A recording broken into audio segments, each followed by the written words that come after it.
I mean, the teammates and the coaches, the opportunity to play both at an institution such as the University of Notre Dame.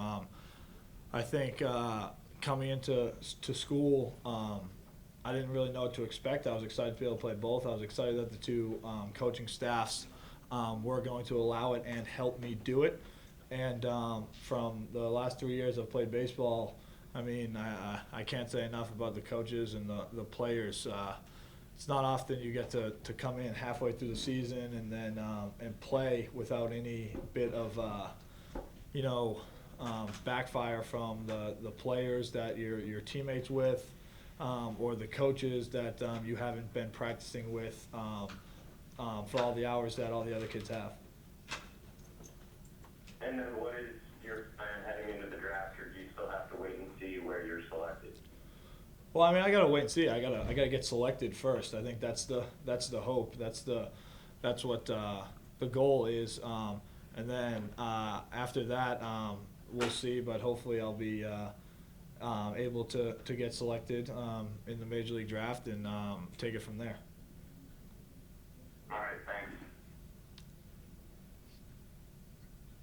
Questions? Pat, I know you want to come back and play basketball next year and would like to play baseball too, but how much do you think that will affect your draft stock, given that most teams would probably want to get you in right in for, fall ball in Arizona and all that? I mean, from talking to teams, there are some teams that aren't willing to negotiate something like that, and I mean, to be honest, that's fine. There's many that are willing to, and I think those are the ones that are most interested in me / I'm most interested in. How do you let that affect your draft order though? Do you have to tell your agent, hey, don't let say if the Yankees are one of those teams to be like, hey, don't let them draft me, or how does that process kind of roll? No, I mean, from an advisor standpoint, I think they're on the same page as I am.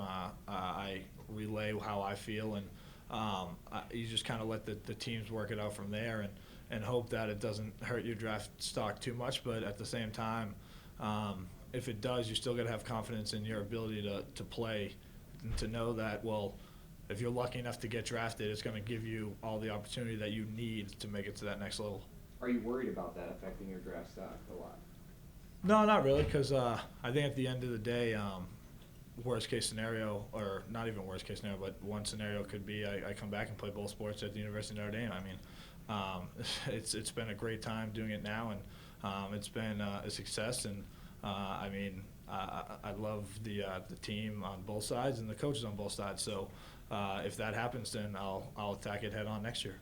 What's your ideal scenario?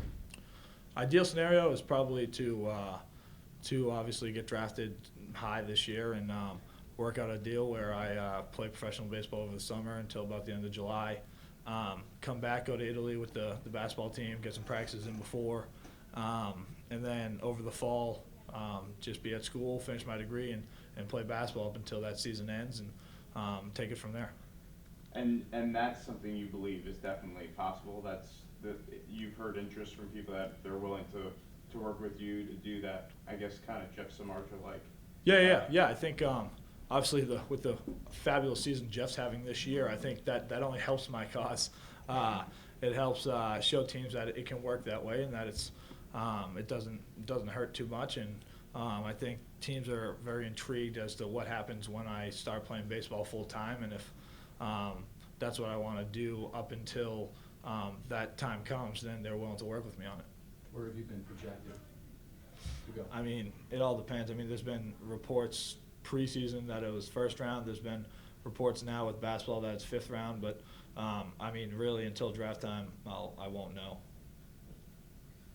How different is it going to be this time around as opposed to when you were drafted coming into college? I mean, did you even know that you had been selected by the Padres when all that happened? No, it'll be a lot different just because back in high school, when I thought of the situation when I came up, when the draft stuff came up, I talked to my family a lot and tried to figure out, well, what's the best way I can succeed at both sports? And it would have been a lot less realistic for me to sign professionally, play professional baseball in the summer, and play basketball here. I mean, I'm flying all over the place. It's just it wasn't going to be worth it. And there was a great baseball coaching staff here that was going to work with me and develop my game, and all on one campus. I couldn't really complain with that. So that was something that going into the draft in the senior year of high school, I told them all, well, look, I'm going to go to the University of Notre Dame. Like, I was very honored to even be selected at that point.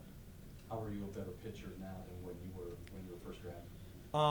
I think just mechanically and secondary stuff has all become a lot more sound. I mean, back in high school, I have a long wingspan. My arms were all over the place. I think I've gotten a little more compact. And that being said, there's obviously a lot more I can get better at. So the good news was the coaches here pushed me in the right direction and definitely fixed a lot of things. Say someone calls you up with a 12th overall pick, says, we want you, we're going to give you this boatload of money, but we don't want you to play basketball. What are you telling them? Well, if that happens, then I'm going to have to think about that then. But I think I'm pretty set on coming back to school, playing basketball, and finishing my degree. I think if you look at it later on, as life barrels down, hopefully professional baseball will be there. And when I want to set my mind to it, I think I can do great things at that level. But I think right now the most important thing for me is to finish school, finish out my basketball time here, and at the same time try to focus as much as I can on baseball. Why is the basketball part so important to you? Why do you want to come back for another season? I mean, there's a bunch of things. Basketball has been something that ever since I was freshman, sophomore, junior in high school, everyone told me I couldn't play at this level. And it wasn't until going into my senior year that anybody thought I could, and then all of a sudden it all came in a rush and everyone thought I could. I think that part intrigues me, and as well as professional baseball, there's always options for basketball if one of them doesn't work out or if injuries come about, and I think that's something that hedging your bet, whether it's a school degree from the University of Notre Dame or a professional basketball career or a professional baseball career, all three of those would set me up pretty well moving forward. I guess that's kind of where I was going to ask next, Pat, is why kind of invest yourself into baseball if you would have an opportunity to potentially play basketball overseas or get an NBA camp invite or something along those lines? So why play baseball yeah, at all? Why kind of sell yourself towards the baseball side of things when you potentially could have a professional basketball career instead? Why choose that one? Well, kind of back on the hedging bet side, playing two sports at this level has worked out pretty well. I've always told myself I'm going to play two sports for as long as I possibly can. And right now, baseball seems to be the route that the best success may come in the future. But I mean, why pick it now when I'm not forced to pick it?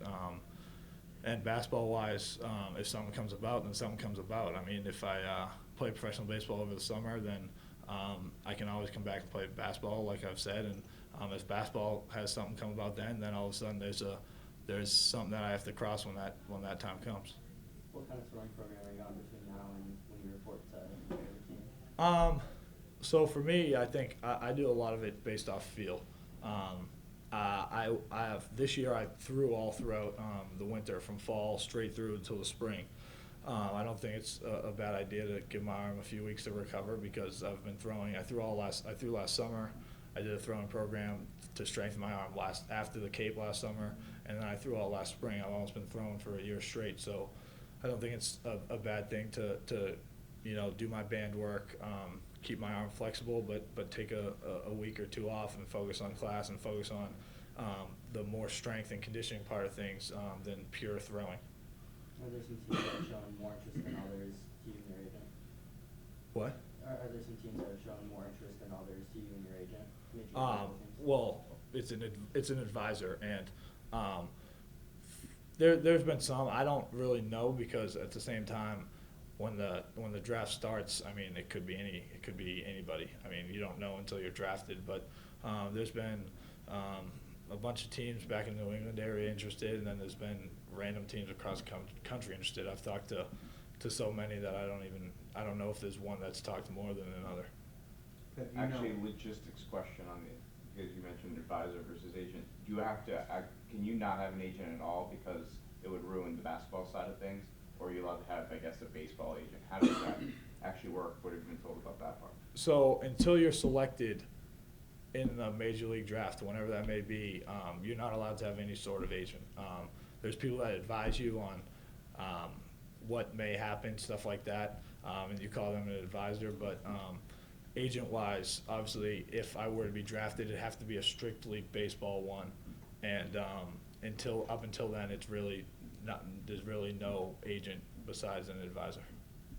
Pat, you mentioned that some teams are a little bit more receptive to two-sport athletes. I think the Toronto Blue Jays are one of those organizations. Are you aware of other ones that are more receptive to that? Yeah, I mean, ones I hear from more often are often more receptive to it. There's probably about 15 to 20 of them that are more receptive to the two-sport thing and to the coming back.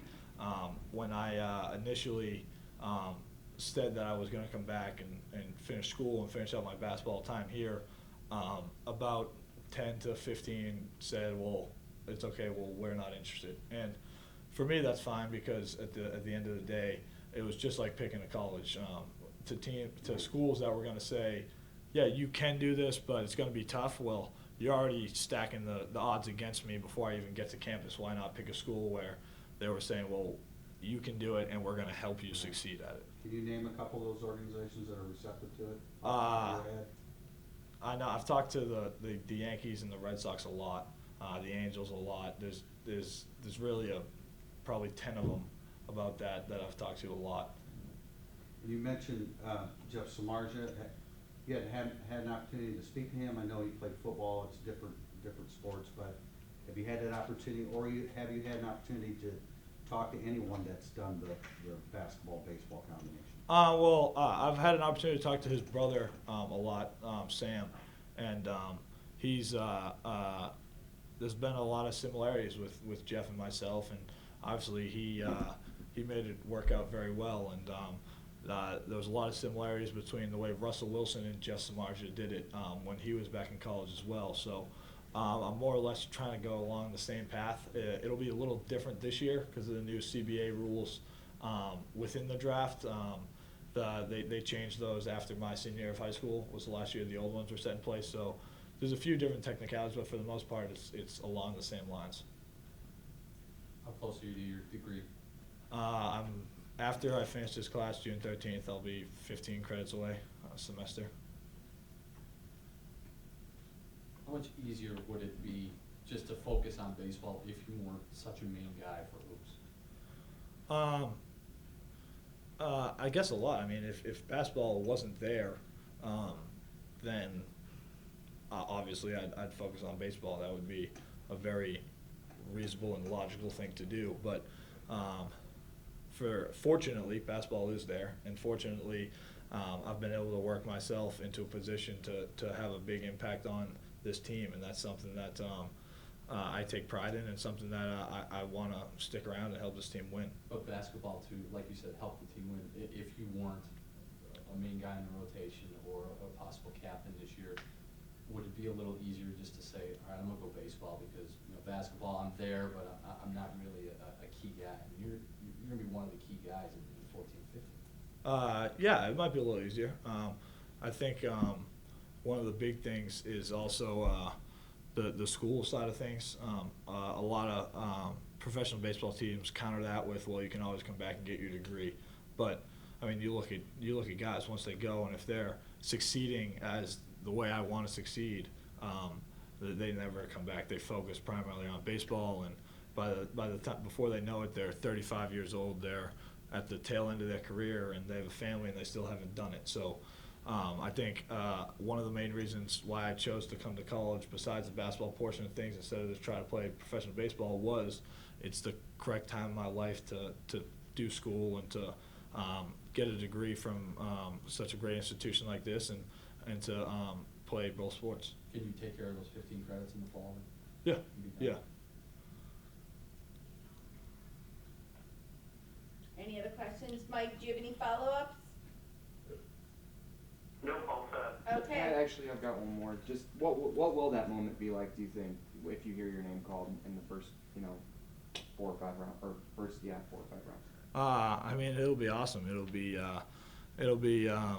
I mean, there's not many guys that get drafted into professional sports, and I think something that is overshadowed is how much you work at it. You kind of expect it to happen, but when you take a step back, and you look at it with the whole perspective, it's something you work at every day of your life. But it's not something that you really realize is such a kind of crazy thing. Because back when you were little, I mean, I have a bunch of little cousins that are out there playing Little League now, and when I was back home for the last week, I went to some of their games, and it's back when you were that old, you were focused on winning a town championship. You weren't focused on trying to play in the big leagues. That was always a dream. And so when it comes to hopefully being drafted, hopefully hearing my name selected, it'll be fun. It'll be something that I really smile about, but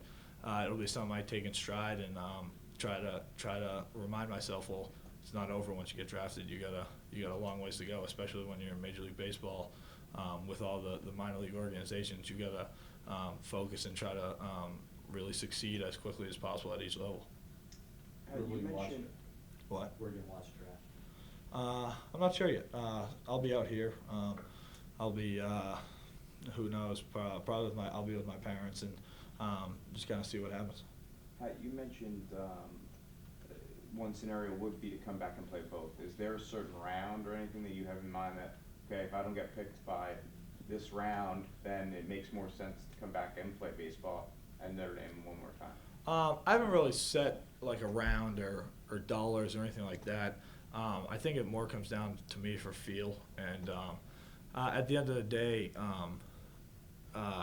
if I'm able to work out a deal to play professional baseball over the summer and come back and play basketball and get my degree, that's the deal I'm looking for. That's something I would be interested in whenever I'm drafted. But obviously, the lower down in rounds you go, I guess technically the higher the number of the round, the less inclined I would be to sign. It would be because I know the abilities I have in baseball, especially if I put my mind to it. And like I said, with the help of the coaches and with the ability to graduate in December, I'd be able to focus a lot of time on it second semester if it came down to that situation. What have the last 10 days been like to be able to kind of decompress and not have hoops and not have baseball since you've been going since this time last summer? It's been nice.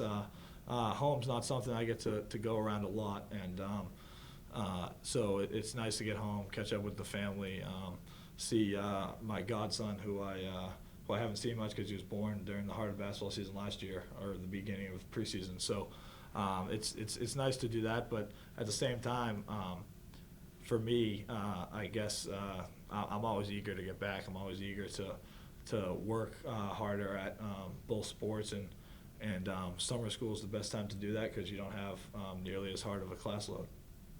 I know it's expected, but just the news Jaron's coming back next year, what's your reaction to that? Well, I was joking with Bernie earlier. I told her I was going to tell you guys that I don't even like Jaron. But